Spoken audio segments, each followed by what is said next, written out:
Hola, ¿cómo están? A los tres que tenemos de visita.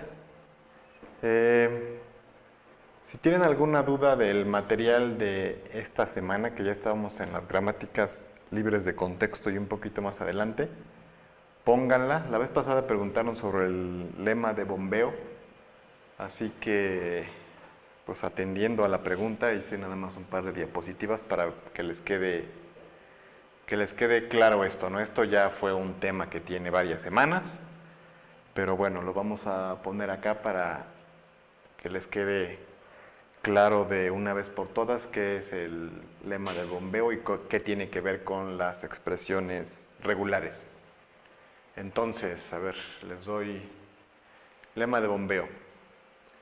Se ocupa para saber si un lenguaje, L, es regular o no. En este caso, pues el enunciado sería: si L es un lenguaje regular, entonces existe un entero P mayor o igual que 1, que depende de L, tal que cada cadena W en L de longitud P puede ser escrita como una descomposición de 3 partes, siempre y cuando se puedan satisfacer las siguientes condiciones. La primera es que Y, o sea, este elemento del medio, su longitud tiene que ser mayor o igual que 1, no puede ser 0. La siguiente es que XY, o sea, los primeros dos elementos de la descomposición, tienen que ser de una longitud menor que P. Y la parte del bombeo viene aquí. Una vez que hicimos la descomposición, lo que hacemos es bombear el elemento que se llama Y, o sea, copiarlo y pegarlo, si quieren llamarlo de esa manera, varias veces. De hecho, cualquier cantidad de veces mayor o igual que I, y la cadena resultante tiene que seguir perteneciendo al lenguaje regular. Entonces, lenguajes regulares y pumping lema.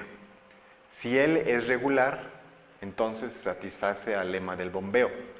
Dicho de otra forma, si L no satisface al teorema del bombeo, entonces no es regular.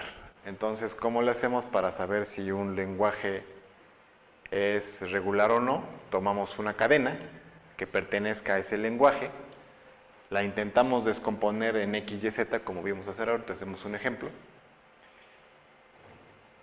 y le aplicamos el bombeo en el elemento Y. Si la cadena resultante,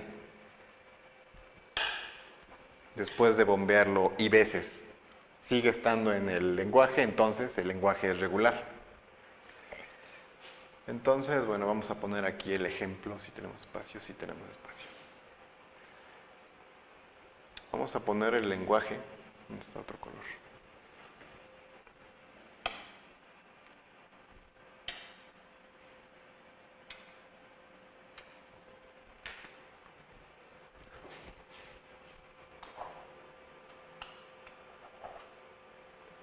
Cero, N, 1, N. Eso es un lenguaje del que vamos a ver si es regular o no regular. Por ejemplo,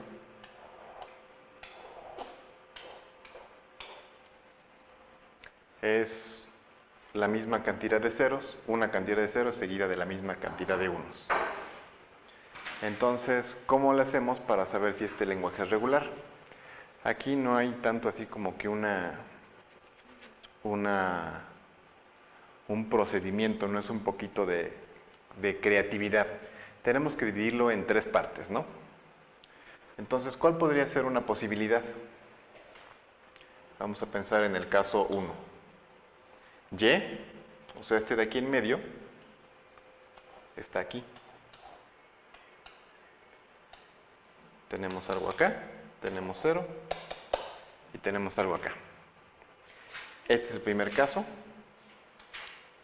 El segundo caso, Y, es este 1 de aquí.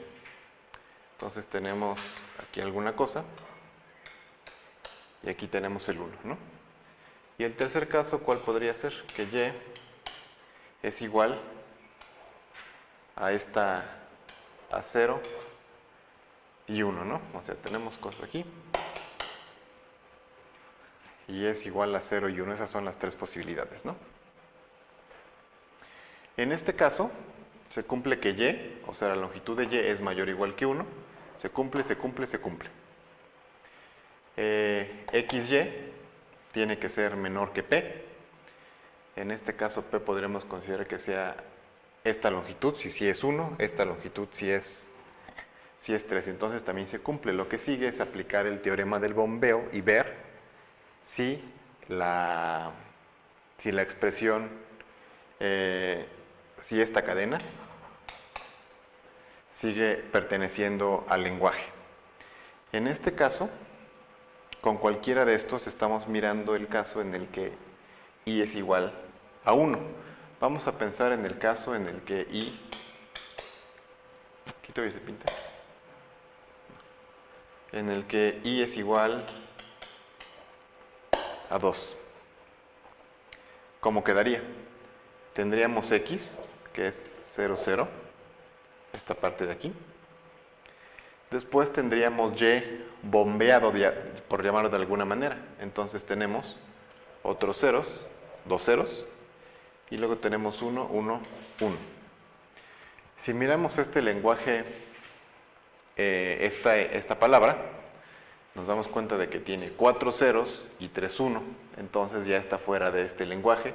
Entonces por esta simple prueba ya sabemos que L no es una expresión regular. Vamos a probarlo por la otra alternativa. Supusimos entonces que y era 1. Entonces igual de la misma forma, para i igual a 2, entonces tenemos x. Si esto es y, entonces todo esto tiene que ser x. Tenemos 0, 0, 0. Vamos a bombear y, que era 1. Lo tenemos que repetir dos veces, 1, 1. Y luego ponemos la otra parte que es z. Si se dan cuenta, ahora tenemos 4 unos y 3 ceros. Nuevamente, este tiene tache y este tiene tache también porque esta expresión ya no está dentro de este lenguaje. Ahora vamos a hacer la prueba para el caso donde dijimos que y pudiera ser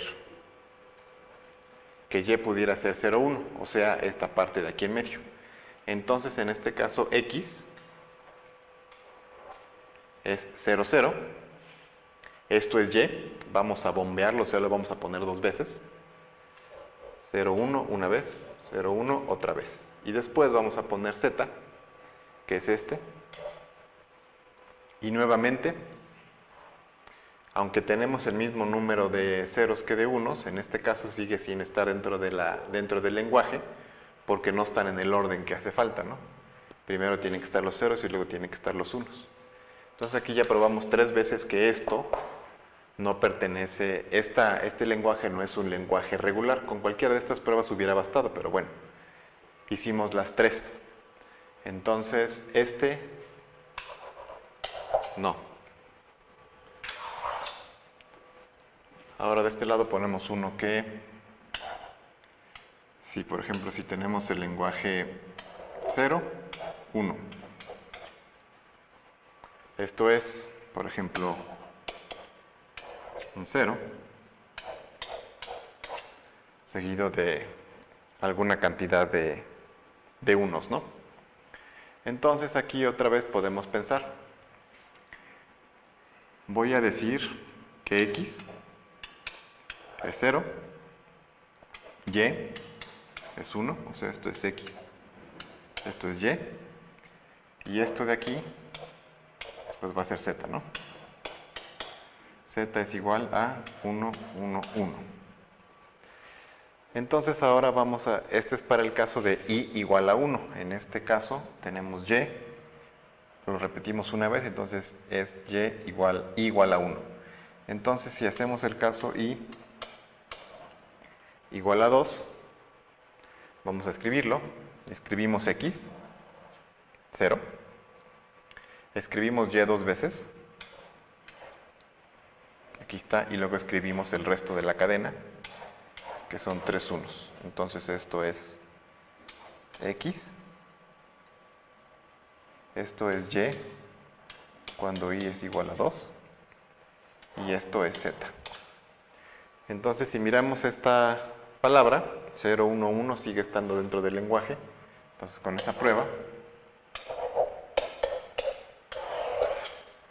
pues ya sabemos que ese lenguaje sí pertenece, sí es un lenguaje regular. Entonces, bueno, ahí hay dos ejemplos, ahí está la explicación. Y creo que era todo. Si L es regular, satisface el pumping lemma, que fue el ejemplo del izquierdo. Si L no satisface el pumping lemma, entonces no es regular, y ese fue el caso del derecho. Entonces, pues estos fueron los pasos que seguimos. Asumimos que L es regular, construir la cadena y aplicar pumping lemma a Y, ¿no? O sea, copiarlo y pegarlo. Si la cadena resultante no pertenece a L, entonces probamos por contradicción que L no es regular. Y bueno, eso fue el pumping lemma otra vez. Si tienen preguntas, pues pónganlas ahorita en las preguntas. O si tienen preguntas también de lo de esta semana, pues también pónganlas de una vez. Bueno, con esa explicación que les dio Jonathan, espero que ya haya quedado un poco más claro lo del lema del bombeo y que nos sirva para hacer algunas aclaraciones con respecto a la tarea que les dejamos la semana pasada. Primero, los invito a que sigan respondiendo, ya que solamente me parece que 2 o 3 personas subieron su respuesta. Y me gustaría que los demás lo intentaran o al menos respondieran a las personas que sí subieron su tarea, por eso yo no he querido responder, que sí subieron la tarea, al menos que debatan si está bien o no, que si encuentran que tiene errores o si lo que han respondido está bien. Me gustaría que se enfocaran ustedes más en la parte de la gramática y yo les quiero hablar ahorita un poco de los primeros 2 incisos de la tarea. Si no recuerdan, la tarea yo les pedí que trataran de demostrar por el lema del bombeo que el lenguaje de todas las cadenas que aceptan un número par de A's y un número impar de B's era regular y en su caso hacer un autómata. La mayoría pudo demostrar por el lema del bombeo que eso exactamente no es regular, no es un lenguaje regular. Sin embargo, es posible construir su autómata. ¿Por qué se puede? O más bien esto, ¿por qué pasa? Si ya habíamos aclarado que los autómatas aceptan el lenguaje regular y se demostró que no es un lenguaje regular. Entonces, ¿qué es lo que está pasando? Alguna deficiencia que tienen los autómatas es que, por ejemplo, no sabe contar realmente. Entonces, no tiene una memoria que le ayude a saber cuántos elementos tiene. Pero es verdad que a veces podemos hacer un poco de trampa y de esta forma poder construir autómatas que reconozcan lenguajes no necesariamente regulares. Por ejemplo, Jonathan les dejó una tarea hace ya unas semanas donde les pedía una expresión regular para las cadenas que en la posición 10 tuvieran un 1. ¿Es correcto? ¿Han tratado de demostrar si esto es regular o no? Cuando lo hagan podrán ver que no es un lenguaje regular. Sin embargo, pudieron construir la expresión regular y por lo tanto tiene una correspondencia con un autómata finito. ¿Pero por qué es así? Porque bueno, pedimos que sea algo muy concreto, que en la posición 10 haya un 1. Entonces, no nos cuesta tanto crear 10 estados o en el peor de los casos hacer una expresión con 10 elementos. Eso no nos costó trabajo. Sin embargo, ¿qué pasa si les pedimos un autómata que acepte todas las cadenas que en todas las posiciones múltiplo de 3 tenga un 1? O en todas las posiciones primos, o en todas las posiciones que sean factoriales. Eso ya se empieza a complicar un poco y eso es porque los autómatas no saben contar.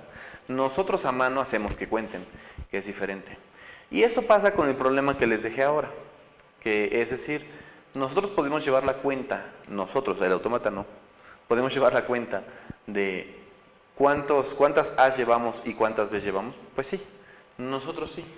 Entonces, no sé si me puedas poner, por favor, una hoja en blanco. Listo. Vamos a tratar de hacer el autómata, que por ahí me parece que en el foro alguien ya la puso de forma correcta. ¿Qué pasa al principio, en nuestro estado inicial? En Q0. Para este momento, ¿cuántas As tenemos? ¿Cuántas veces tenemos? Digamos que ninguna, no tenemos nada. Exactamente. Entonces, vamos a enfocarnos en aceptar todas las cadenas que tengan par de As, únicamente par de As. Podemos hacer esto. Si me llega una A, aquí pongamos a Q1. Si me llega una A, ¿cuántas As tenemos? ¿Cuál es el número de As que tenemos? Pues tenemos un número impar, ¿no? Cada vez que vengamos hacia acá, tenemos un número impar. Y si en Q0 vuelve a llegar una A, ¿qué pasa? Entonces el número se vuelve par. Y podemos cerrar un ciclo aquí. ¿Lo ven? Entonces, esto es con una A, ¿cierto? Entonces, aquí podemos llevar la cuenta. ¿Cuántas As tenemos aquí? Siempre será un número impar. Digo, siempre será un número par en Q0. Aquí será un A par. En Q0. Sin embargo, en Q1, siempre que estemos en Q1, vamos a tener un número de A impar. Siempre. Entonces,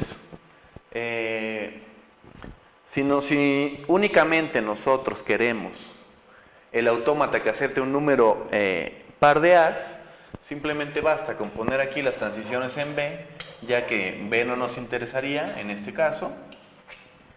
Y entonces nuestro estado final sería Q0. Estaríamos cumpliendo con el requisito de que A sea par. Pero tenemos otro requisito, que es que el que B también tiene que ser impar.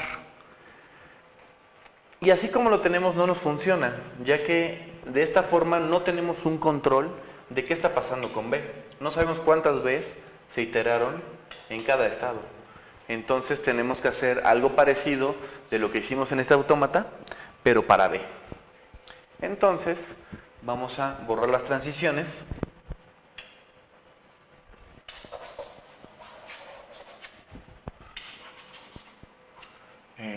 Todavía no sabemos exactamente si esto va a ser un estado final o no.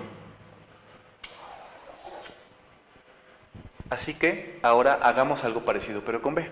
¿Qué pasa? Si aquí llega una B, vamos a poner un nuevo estado, que sería Q2. Bueno, pues de este lado, o sea, como aquí no me ha llegado ninguna B, hacia acá sería un número impar de B. Y hacia aquí vuelve a ser par. Eso quiere decir que aquí B también es par.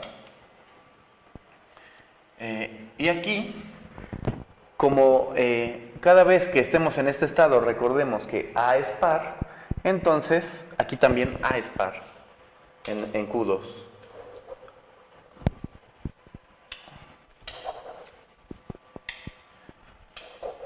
A es par, pero B es impar. ¿Se dan cuenta?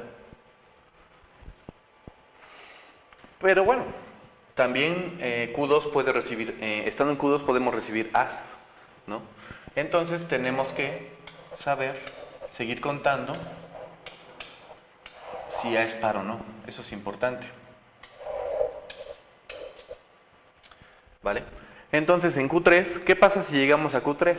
Lo que pasa es que, aunque B sea impar, como al estar en Q2 sabemos que A es par, con una A más, esto se vuelve non.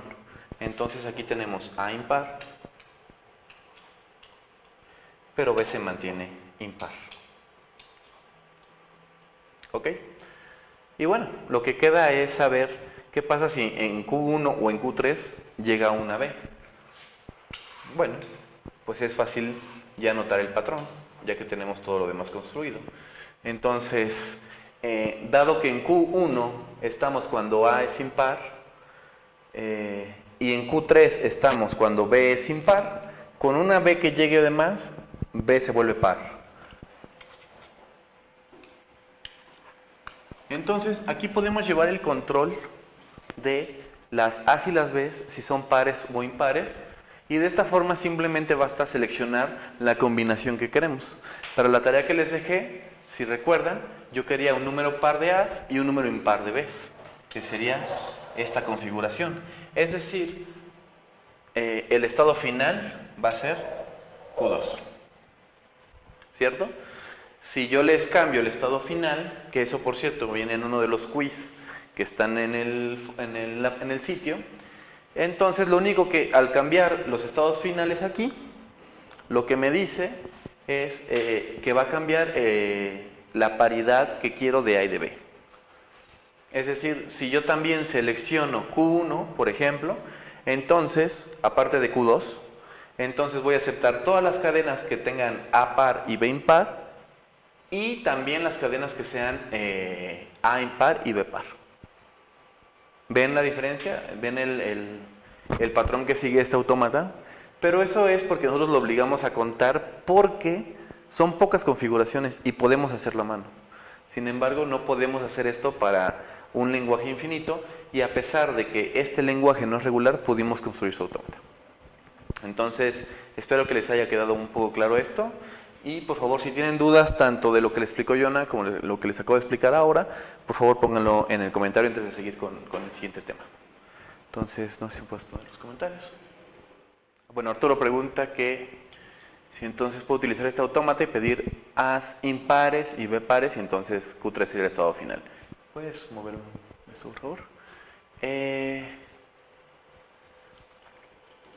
Pues sí, como les decía, ya dada esta configuración y sabiendo en cada estado que acepta, pues sí, ya es más o menos sencillo saber, ya sería más o menos sencillo saber la configuración en cada estado para saber cuál es el estado final. Pero entonces, les voy a dejar otra tarea. Que al rato en el foro pongo la pregunta ya así, que quede formal, pero ¿cómo ustedes harían un autómata que acepte A par, B par y C impar, por ejemplo? Es decir, agregarle un símbolo más y saber la configuración en cada estado para saber qué estado final es el que necesito. Entonces, si ustedes vieron el patrón, cuando era un símbolo solamente necesité como que esta parte de aquí, ¿recuerdan? Que sería esto. Cuando introduje un símbolo nuevo, tuve que hacer todo el autómata que están viendo ahora. ¿Cómo extenderían para 3 símbolos? Entonces, bueno, eso que se les quede de tarea. Pero entonces, si no hay más dudas acerca de esto y de lo que ya les explicó Jonah, que me parece que no, viendo el chat, todo sigue igual, hasta donde entiendo. Ajá, es así. Entonces, bueno, la respuesta de Arturo es sí, se puede. O sea, ya sabes lo que necesitas, entonces ya nomás tienes que ver los estados para saber cuál va a ser tu estado final. Pero bueno, ahora esta semana en el foro hubo dudas acerca de lo que es el autómata de pila. Entonces, vamos a ver qué significa el autómata de pila como tal. No sé si me puedes volver a quitar el chat, por favor. Y vamos a poner... ahí, por favor. Ajá. Entonces, ya vimos lo que son las gramáticas libres de contexto. Ya hablamos un poco de los lenguajes libres de contexto. Y bueno, ¿para qué nos sirven las gramáticas libres de contexto? Para representar a los lenguajes libres de contexto. Y al igual que dentro de los lenguajes regulares tenemos cierta cantidad de dispositivos que nos permiten representar a los lenguajes, como por ejemplo las expresiones regulares, los autómatas deterministas, no deterministas, con transiciones vacías, y que luego vimos que estos 4 son equivalentes. Dentro de los lenguajes independientes del contexto, también tenemos más de un dispositivo que nos ayuda a aceptar a las cadenas de estos lenguajes.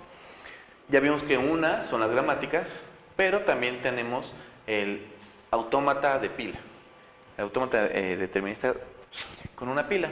Entonces, esto nos ayuda, porque como les dije hace un momento, Con el autómata normal no tenemos una memoria que nos ayude a saber qué es lo que está pasando en el contexto. El autómata solo sabe en qué estado está y ya, no sabe qué pasó antes y solo sabe qué va a pasar después dependiendo del símbolo que llegue. Sin embargo, el autómata de pila tiene una herramienta más poderosa. ¿Esto qué quiere decir? Nosotros, dado una cadena de símbolos, digamos 0, vamos a poder, tener un mecanismo que nos permita leer cada símbolo de la cadena cada vez, o sea, absorber un símbolo de esta, y que al mismo tiempo nos permita llevar el control con una pila. ¿Esto para qué? Para poder contar. Por ejemplo, vamos a tratar de resolver el problema de los lenguajes palíndromos, que es algo parecido a esto. Es decir, L que cumpla esto, 0 a la N, 2 a la M, digamos, y 1 a la N. Esto, si ustedes lo demuestran por el lema del bombeo, se darán cuenta que no es regular y eso salta a la vista. Pero tenemos que, de alguna forma, saber cuántos ceros pusimos. Esto es una M, por cierto. Para que quede claro, no nos vayan a confundir. Esto es una M. ¿Vale? Entonces, tenemos que saber cuántos ceros pusimos, porque dependiendo del número de ceros que pongamos, también vamos a poner el mismo número de unos. Y para esto necesitamos una memoria. Y esa memoria, el autómata de pila lo tiene, como su nombre lo indica, con una pila. Ya a estas alturas deberían conocer las características que tiene una pila. Ya saben que el primer elemento en entrar es el último en salir, que el apuntador a la pila siempre está en el tope, es decir, en el último elemento donde se insertó, y a partir de ahí tomar decisiones. Entonces, ¿qué es lo que deberíamos hacer? En un ejemplo gráfico haríamos algo así. Para el ejemplo que tenemos ahora con la misma cadena que están viendo,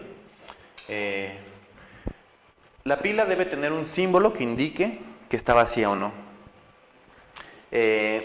Depende de la bibliografía que estén leyendo.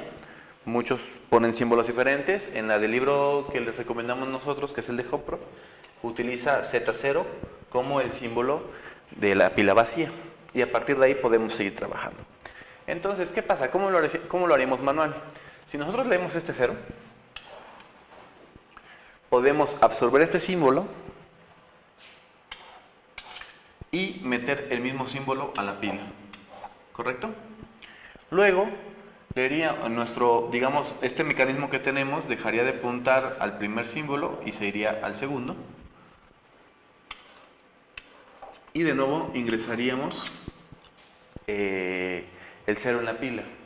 Después el mecanismo debe saber que cuando se encuentre un 2, puede encontrarse uno o varios 2. Entonces, debería ir leyendo esos 2 sin afectar la pila. Finalmente, cuando haya terminado de leer todos los 2 que existe en mi cadena y empieza a leer los unos, ahora la orden debe cambiar a eliminar de nuestra pila. Es decir, sacamos el 0 con este 1 de aquí y finalmente sacamos el 0 con este 1 de aquí. Así lo haríamos, digamos, gráficamente. Y de esta forma, si se dan cuenta, la pila quedó vacía y así podríamos aceptar la cadena que tenemos. Si lo notan es más o menos sencilla la idea, aunque a veces ya implementarla cuesta un poco de trabajo. Entonces, ¿qué es lo que cambia de nuestro autómata? Perdón. De nuestro autómata que ya conocíamos con este. Pues bueno, estamos ingresando nuevos símbolos, que son los símbolos que van a ir en nuestra pila. Entonces, si recuerdan, nuestro autómata tenía estados, donde uno de ellos es un estado inicial, luego tenía el conjunto de estados finales, por si no recuerdan, y una función de transición. Ahora también vamos a tener un, me parece que se escribe así, tau, que es un conjunto de símbolos que son de nuestra pila y aparte un símbolo que indique que nuestra pila esté vacía. Ahora este es nuestro nodo autómata, ¿ok? Y los estados se representan igual, pero ahora las funciones de transición, es decir, son un poco más complejas. Ahora nosotros en esta función somos capaces de tomar decisiones con base en el símbolo, en el estado que estamos, en el símbolo que estamos leyendo y aparte en el símbolo que tiene la pila. Entonces, y con eso también podemos decidir qué vamos a hacer, si vamos a insertar algo en la pila, sacar algo de la pila o dejarla como está. Entonces, llegando de nuevo al problema que les puse hace un momento, es decir, 0 a la n, 2 a la... Bueno, vamos a dejarlo así ahora, para que no nos quede muy largo esta cosa. Y entonces vamos a tratar de hacer el autómata de pila de este lenguaje. Ok. Tenemos un estado inicial, como les menciono, que es Q0, este es nuestro estado inicial. ¿Y qué vamos a hacer? Vamos a leer todos los ceros que vengan. Y como les hice el ejemplo hace un momento, vamos a meter tantos ceros como sea necesario dentro de nuestra pila. Entonces, eso lo podemos hacer dentro del mismo estado. Y tenemos que ver qué pasa cuando la pila esté vacía, es decir, cuando el primer símbolo que llega es un 0. Pues bueno, pasa lo siguiente. Si tenemos un 0 y aparte tenemos la pila vacía, entonces vamos a ingresar un 0 dentro de nuestra pila. ¿Qué significa todos estos grados que estoy poniendo? Este es el símbolo que está llegando, es un 0. Luego preguntamos qué hay en la pila. Si la pila está vacía, bueno, entonces la pila de estar de esta forma va a estar después de esta forma. ¿Ok? Eso significa que en mi pila va a tener, si estaba así, si tenía Z0, pues ahora va a tener esta forma, Z0 y luego un 0. Eso es lo que significa todos los garabatos que acabo de poner. Entonces, si se dan cuenta, tenemos que pensar en todas las combinaciones, tanto de nuestra pila como de nuestros estados y de nuestros símbolos. Entonces, Z0 y queda así, Z0. Luego, ¿qué pasa si tengo un 0 y mi pila no está vacía? Es decir, tiene un 0, bueno, pues ahora encima de ese 0 voy a poner otro 0. Muy bien, hasta aquí espero que me vayan siguiendo. Después de leer tantos ceros, que creo que ya no hay otra combinación con la pila, vamos a tener que leer un 1, un 2 más bien. Entonces, aquí hacemos nuestra transición, es decir, tenemos un 2, puede pasar dos cosas, tener un 2 y que en la pila haya un 0, o tener un 2 y que la pila esté vacía. ¿Esto qué significa? Pues que n es igual a 0 y que nuestra cadena que aceptaría en este caso sería únicamente 2. Pero en un momento vamos a ver ese caso. Aquí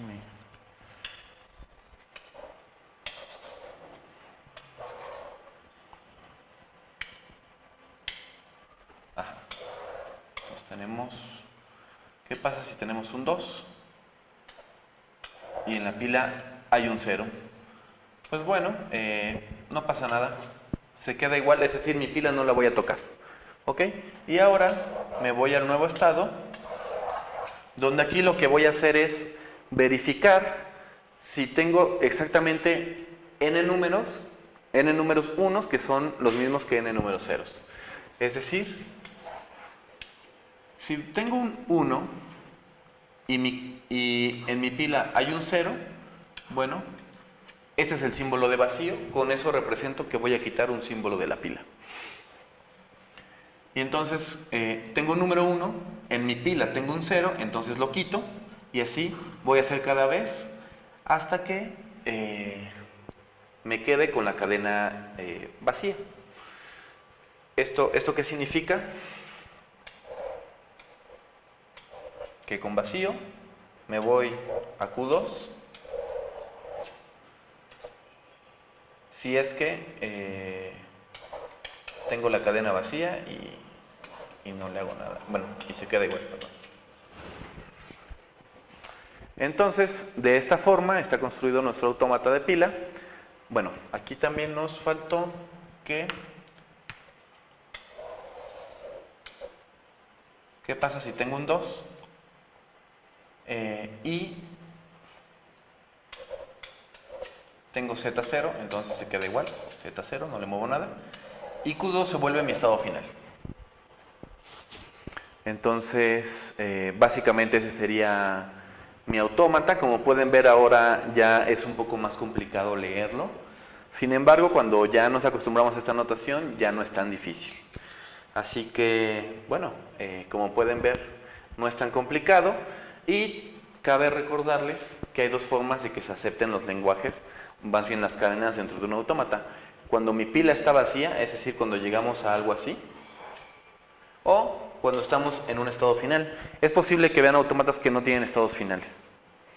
Entonces, eso es porque aceptan lenguajes por pila vacía. Es decir, si mi pila se vació al final de la cadena, entonces es aceptada. O si mi cadena terminó y estoy en un estado final, también es aceptado. Son las dos formas de reconocer que un lenguaje es aceptado o no. Entonces, como pueden ver, pues está más o menos sencillo. Tienen que acostumbrarse a esto. Y bueno, esto fue alguna de las dudas que me preguntaron en el foro.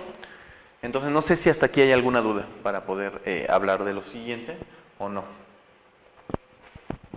No sé si pueden dejarme sus comentarios ahora o sigo con el tema que viene. Bueno, espero que más o menos haya quedado claro este tema. Les recomiendo hacer varios ejercicios sobre estos autómatas de pila. Obviamente sus dudas las pueden poner en el foro. Por favor traten de comunicarnos cuáles son sus dudas para que les podamos ayudar. También al rato en el foro les voy a poner el ejercicio que les acabo de comentar hace un momento para ver si lo pueden resolver. Y bueno, dejamos el tema que les iba a dar aquí para la próxima semana, para tampoco darles tanta información y que mejor se enfoquen únicamente ahora sobre esto antes de ver lo que sigue. Así que ya saben, traten de comentarnos sus dudas, de hacer ejercicios. Por favor, traten de ir al foro de nuevo, a donde les dejé el ejercicio de la semana pasada y traten de resolverlo, porque solo hubo 2 o 3 personas que subieron una solución y que realmente, si se han dado cuenta, no les he dicho están bien o mal todavía, porque yo quisiera que más gente tratara de subir su solución, o en dado caso, a lo mejor debatir con las soluciones que ya están arriba, tratar de debatir si están bien o no. Entonces, traten de interactuar un poco más en el foro, y bueno, entonces, pues por hoy sería todo. Espero que la siguiente semana tengan más dudas y seguir hablando de esto. Así que muchas gracias, espero que les vaya muy bien y